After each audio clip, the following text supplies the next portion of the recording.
بڑی نشانیاں قیامت سے بالکل پہلے۔ صحیح مسلم کی حدیث ہے، صحیح مسلم کی حدیث میں قیامت سے فوراً پہلے آنے والے 10 بڑے نشانیوں کا ذکر ملتا ہے۔ دھواں کا آنا، دخان، یہ ایسا دھواں ہوگا جو زمین آسمان کو ڈھانپ لے گا۔ دجال کا ظہور، سب سے بڑا فتنہ جو انسانیت پر آئے گا۔ حضرت عیسیٰ علیہ السلام کا نزول، آسمان سے اتر کر دجال کو قتل کریں گے۔ یاجوج ماجوج کا خروج، بے پناہ تعداد میں دنیا میں پھیل جائیں گے۔ زمین میں دھس جانا، مشرق میں زمین میں دھس جانا، مغرب میں زمین میں دھس جانا، جزیرہ عرب میں ایک آگ جو لوگوں کو محشر کی طرف ہانکیں گی، سورج کا مغرب سے طلوع ہونا، زمین پر ایک جانور دابۃ الارض کا نکلنا، یہ سب واقعات اس دنیا کو اس حال تک پہنچا دیں گی کہ پھر قیامت برپا ہونا باقی رہ جائے گا۔ سور پھونکا جانا، قیامت کا آغاز۔ قرآن مجید میں ارشاد ہے، اور سور میں پھونکا جائے گا تو سب لوگ بے ہوش ہو کر گر پڑیں گے مگر جسے اللہ چاہے، پھر دوبارہ پھونکا جائے گا تو وہ سب کھڑے ہو کر دیکھنے لگیں گے۔ یہ سور حضرت اسرافیل علیہ السلام پھونکیں گے۔ پہلا پھونک، ہر جاندار، ہر مخلوق، ہر چیز ختم ہو جائے گی۔ دوسرا پھونک، سب لوگ دوبارہ زندہ ہو جائیں گے تاکہ حساب کتاب کے لیے کھڑے ہوں۔ یہ لمحہ اتنا خوفناک ہوگا کہ بڑے سا بڑا دلیر شخص بھی کانپ اٹھے گا۔ زمین و آسمان کی تباہی۔ قرآن مجید میں قیامت کے مناظر انتہائی واضح الفاظ میں بیان ہوئے ہیں۔ پہاڑ روئی کی طرح اڑ جائے گا۔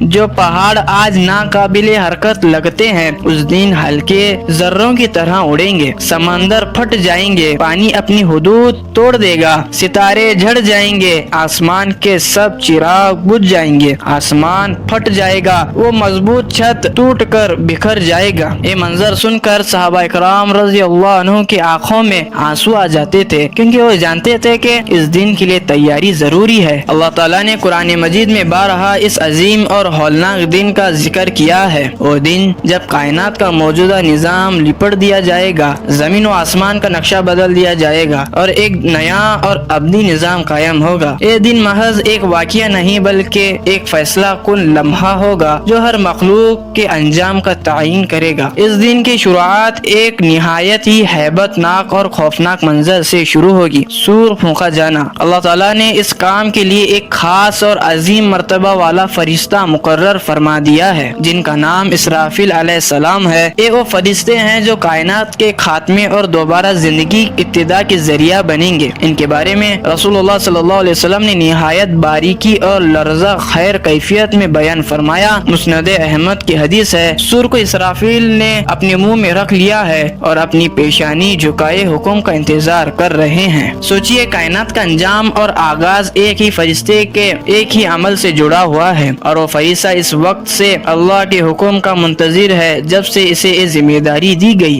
اسرافیل علیہ السلام کو قیامت کے مقررہ وقت پر اللہ تعالیٰ حکم دیں گے، اور جیسے ہی وہ سور پھونکیں گے ایک ایسا لرزہ زلزلہ خیز ہلچل مچے گی کہ پوری کائنات لرز اٹھے گی، کوئی چیز اپنی جگہ قائم نہ رہ سکے گی۔ پہلا سور موت اور فنا، پہلا سور قیامت کے خاتمے کی ابتدا ضرب ہے۔ اللہ تعالیٰ فرماتا ہے، اور سور میں پھونکا جائے گا تو آسمان اور زمین میں جو بھی ہیں سب بے ہوش ہو جائیں گے مگر جنہیں اللہ چاہے۔ اس سے پہلے پھونک کے ساتھ ہی ہر زندہ مخلوق ختم ہو جائے گی، انسان، جن، حیوانات، حتیٰ کہ فرشتے بھی فنا ہو جائیں گے۔ پہاڑ اپنی مضبوطی کھو کر روئی کی گالوں کی طرح بکھریں گے، سمندر شعلوں کی طرح ابل پڑیں گے، سورج لپٹ دیا جائے گا اور چاند کی روشنی ختم ہو جائے گی، زمین اپنی شکل و صورت بدل لے گی اور ہر چیز ٹوٹ پھوٹ کر بکھر جائے گی۔ پہاڑ کا بکھر جانا، قرآن کریم میں اللہ تعالیٰ فرماتا ہے، اور پہاڑ دھنی ہوئی اون کی طرح ہو جائیں گے۔ وہ عظیم پہاڑ جنہیں ہم زمین کا سہارا اور سب سے مضبوط ڈھانچہ سمجھتے ہیں، اس دن اس قدر بے وزن ہو جائیں گے کہ ہوا کے جھونکوں میں اڑتے نظر آئیں گے۔ ان کے ٹوٹنے اور بکھرنے کی گڑگڑاہٹ ایسی ہوگی کہ سننے والے کے رونگٹے کھڑے ہو جائیں گے۔ اللہ تعالیٰ فرماتا ہے، زمین کا ہل جانا، جب زمین اپنی پوری شدت کے ساتھ ہلا دی جائے